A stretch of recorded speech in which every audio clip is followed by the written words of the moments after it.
안녕하세요. 하늘버스입니다. 오늘도 빠르면서 간단하게 뉴스를 분석하겠습니다. 제목, 아시아나항공 매각 외 조용이라고 제가 게재를 했어요. 아시아나항공이 그룹 차원, 이제 금호그룹에서 나가면서 산업은행이 이거를 연내에 매각하려고 하는데 이상하게 조용하게 흘러가기 때문에 제가 이 내용을 분석하고자 이렇게 제목을 적었습니다. 내용 빠르게 넘어가 볼게요. 아시아나항공 모르시는 분들이 없어요. 한 번쯤은 다들 들어보셨을 겁니다. 이용도 해보셨을 거고. 그만큼 매력적인 기업이에요. 금호그룹이 이 아시아나항공을 제대로만 운영했다라면 이런 상황까지는 발생이 안 됐을 겁니다. 물론 금호그룹이 지금이라도 원칙적으로 돈이 있다면 아시아나항공 매각을 취소할 수가 있어요. 근데 금호그룹이 지금 돈이 아예 없죠. 그렇기 때문에 모태였던 이 항공산업이 다른 기업에 팔려나갈 상황이 발생되었습니다. 그래서 산업은행이 이제 아시아나항공 매각을 제대로 하기 위해서 조직이랑 노선이랑 서비스 구조 조정을 해요. 쉽게 영업이익이 되는 거는 극대화하고 영업이익이 안 되는 거는 이제 체면이고 나발이고 그냥 최대한 축소하는 방향으로 흘러가는 거예요. 그리고 이달 중 아시아나항공의 매각에 이제 입찰 공고를 낼 예정이에요. 우린 여기에서 이제 대충 알 수가 있어요. 또 키포인트 중에 하나가 뭐냐? 아시아나항공의 매각이 뜨거워지면 뜨거워질수록 핫해질수록 아시아나항공을 갖고 있었던 금호나 산업은행은 좋아요. 왜냐면 금호그룹의 이제 그 체질 개선에 아주 호재가 되니까요. 반대로 이거를 인수하는 기업은 계속 조용하게 흘러갔으면 하는 방향입니다. 왜냐? 금호그룹이나 산업은행은 여론전을 통해서 아시아나항공 이거를 띄우고 싶어 하는데 띄우면 띄울수록 당연히 이거를 사야 되는 입장에서는 프리미엄 가격을 얹어줘야 되기 때문에 그리고 다른 기업들에 또 이 경쟁이 또 붙을 수가 있기 때문에 인수 가격이 늘어나면 아시아나항공이 뭐 동네 가게도 아니고 어느 정도 규모가 있는 그룹이기 때문에 이거를 인수하려면 돈이 더 많이 들어가니까 최대한 조용하게 흘러갔으면 원하는 게 이 인수하는 쪽의 입장이죠. 인수를 누가 할지는 모르겠는데 일단은 인수하는 쪽에서 아주 언론 플레이를 잘하고 있는 겁니다. 왜? 얘기가 없으니까 사람들이 집중을 안 하고 이제 이게 뭐 아시아나항공의 메리트가 없다, 있다 뭐 이런 얘기가 나오면서 조용하게 인수전이 흘러가고 있으니까요. 현재는 이쪽이 인수하는 쪽이 여론전을 아주 잘하고 있는 거죠. 반대로 금호 쪽이 여론전을 계속 못하고 있는 상황이고요. 그런데 이제 우리가 여기서 한 가지를 알아야 되는 또 핵심은 뭐냐? 이 결국은 아시아나항공이 그룹 재건을 위해서 희생을 당했는데 웅진그룹과 또 좀 다른 점이 있다라는 거예요. 이거 웅진그룹은 코웨이 이게 가장 핵심이었어요. 이거를 팔았기 때문에 웅진그룹이 주저앉은 건데 그렇기 때문에 웅진코웨이를 다시 되찾기 위해서 그룹 전체가 다 돈을 끌어모았지만 실패를 했잖아요. 그래서 웅진그룹이 이제 중견기업으로 이제 머물 수밖에 없는 상황까지 몰렸던 게 지금 웅진그룹 이야기. 이거 바로 오른쪽 아이 보시면 웅진코웨이를 왜 인수를 못했는지에 대한 설명이 나옵니다. 어쨌든 요래서 웅진그룹은 중견기업에서 머물 수밖에 없었는데 반대로 아시아나, 금호아시아나는 아시아나항공이라는 캐시카우가 있었습니다. 그렇기 때문에 이거를 현실을 즉시하고 과거의 영광을 뒤로 한 채 아시아나항공을 알짜로 키워서 이제 후위를 도모했어야 되는데 웅진그룹과 다른 게 이 부분이에요. 캐시카우가 있었다라는 거니까.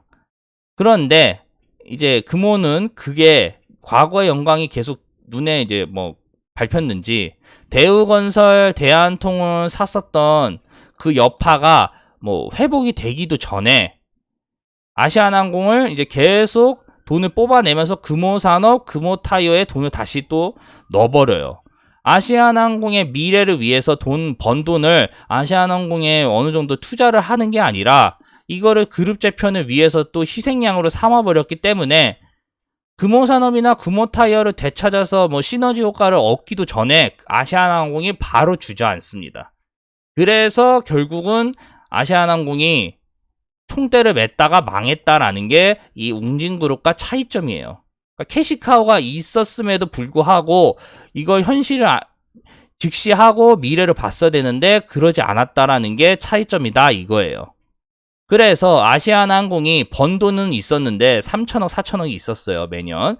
그런데도 불구하고 차입금이 엄청났던 이유는 기업의 미래를 위해서 투자했던 게 아니라 그룹 재편을 위해서 돈을 투자하니까 당연히 번 돈은 번 돈대로 나가는데 이제 빌린 거는 빌린 대로 계속 돌아오니까 난리가 난 거죠. 그게 2019년이 피크였어요. 차라리 2019년도 이거 차입금을 막고 후위를 도모했으면 모르겠는데 그거를 뭐 미래까지는 생각을 못할 정도로 금호그룹이 위기였다 이거로 생각하시면 됩니다. 그래서 어쨌든 이 1조에 대한 이 차입금을 못 막아서 결국은 팔렸던 거예요.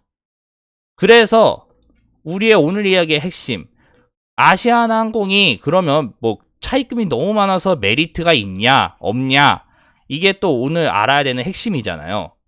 근데 제가 요거 천천히 또 설명을 해볼게요. 일단 아시아나항공이 메리트가 없다라는 방향으로 일단 언론이 흘러가고 있습니다. 그 이유가 애경그룹만 이 아시아나항공을 사겠다라고 지금 얘기를 했고 나머지 기업들은 다들 조용하게 거부 반응을 지금 보였기 때문이에요.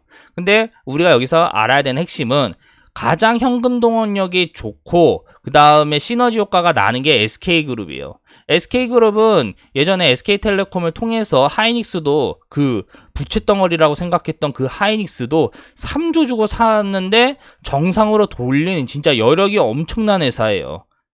그리고 또 2순위가 하나인데 하나는 이미 그 삼성과 빅딜이 있었기 때문에 방산업체 여력이 뭐 그렇게 많지는 않은데 아시아나항공을 사면 이 항공계열 수직계열화가 완성되기 때문에 군침을 계속 흘릴 수밖에 없는 기업입니다.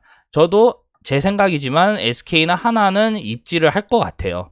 애경은 뭐 체급이 너무 이 두 기업에 비해서는 약하기 때문에 애매할 수밖에 없고요. 나머지 기업들은 솔직히 항공산업에 대해 시너지 효과는 있지만 뭐 그렇게 엄청난 파급력까지는 아니니까 제가 빼놨습니다.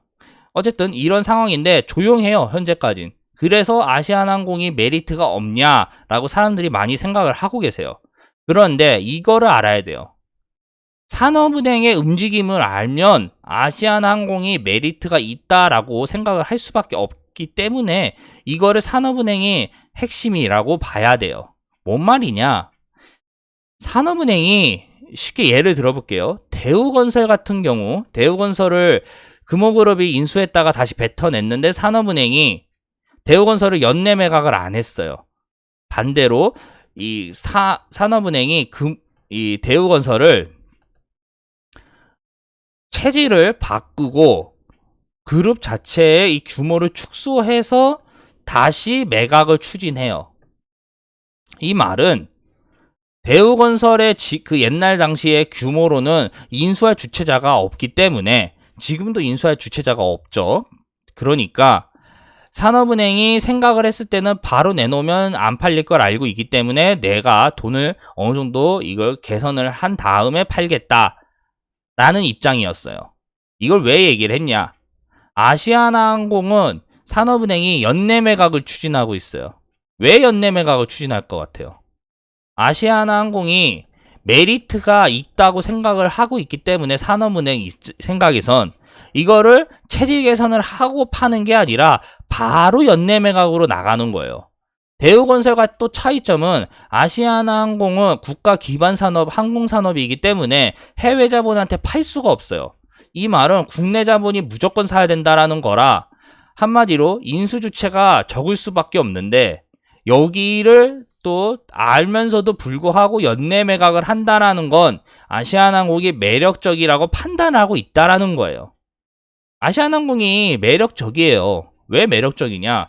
또 이 영업이익 실적만 봐도 알 수 있어요. 매출이 5조, 6조를 찍어주고 영업이익이 항상 1,000억 원 이상은 나왔어요. 이게 2014년도 이후에 개판이 된 이유는 금호그룹이 아시아나의 현금 동원력, 이 아시아나의 실적, 매출을 이용해서 자꾸 차입금을 만들어가지고 아시아나항공이 휘청휘청거렸던 거지 정상적으로 이익을 발생시키고 또 투자하는 선순환을 했었으면 항공기 보유대만 100대가 넘고 리스도 잘 안 하고 흘러가는 방향으로 갔을 거예요. 이게 안 됐기 때문에 아시아나항공이 주저앉은 거지만 한마디로 실적만 봐도 메리트가 있다라는 거예요. 그래서 또 어디에서 티가 나냐? 구조조정에서 티가 나요. 연내매각을 산업은행이 추진한다고 했었죠.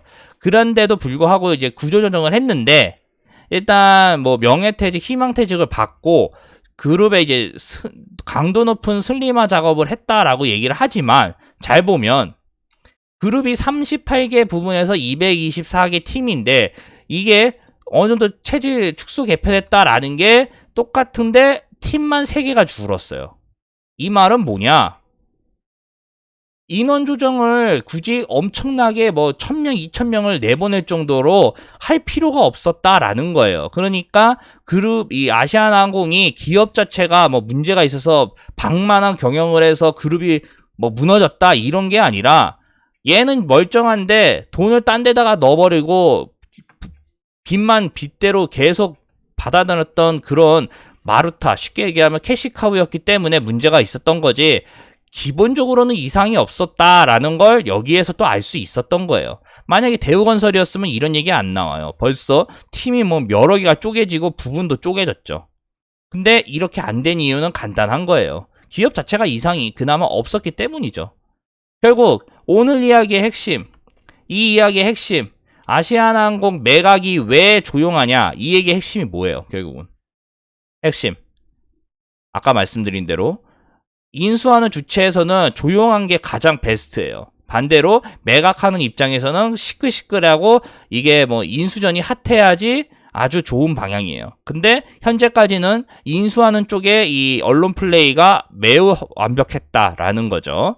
그리고 또 하나의 얘기, 매각이 실패하면 우리가 뭘 알 수 있냐? 아시아나항공이 제가 주장한 거랑 반대로 기업들 입장에서 봤을 때는 부채에 비해, 부채가 7조 가까이 되죠.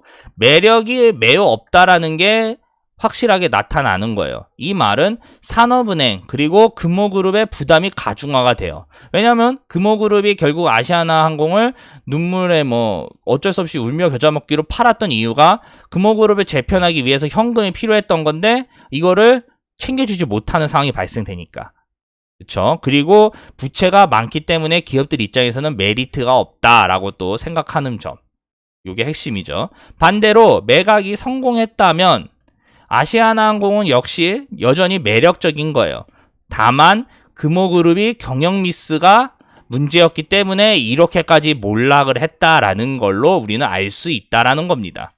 간단해요, 결국은. 그래서 뭐 우리는 조만간 이제 알 수 있게 되는 거죠. 기업들이 어떻게 움직이냐에 따라. 결국은 왜냐면 이 부채 아시아나항공이 분할 얘기가 또 나왔던 게 뭐 이 자회사 쉽게 얘기하면 저가항공이나 이런 걸로 나눠서 팔자라고 얘기를 했는데 산업은행이랑 이 금호그룹이 원하지 않았던 게 요거는 메리트가 그렇게 있지 않다라고 생각을 했던 건데 왜 분할 매각 얘기가 나왔냐? 규모가 너무 크기 때문이에요. 이게 규모가 뭐 중견 기업이 아니기 때문에 이런 얘기가 나오는 거예요. 물론 이제 여기서 이제 어느 정도 후에 알 수 있겠죠. 이게 매각이 성공할지 실패할지 아니면 뭐 먼 미래를 갈지. 핵심 중에 또 하나는 산업은행이 만약에 아시아나항공 연내 매각을 했었는데 시도했는데 실패하면 아시아나항공은 이제 뭐 한 다시 체질 개선을 하면서 얘기가 싹 달라지게 나오겠죠. 여기까지 하겠습니다. 이 내용이 괜찮다고 생각이 드시면 언제든지 구독, 좋아요 버튼 부탁드릴게요. 저는 매일 유튜브 업로드 하니까 구독 누르시면 항상 소식이 전달될 겁니다. 그리고 내용이 이상하다라고 생각이 드시면 댓글 부탁드리고요. 여기까지 하겠습니다. 감사합니다.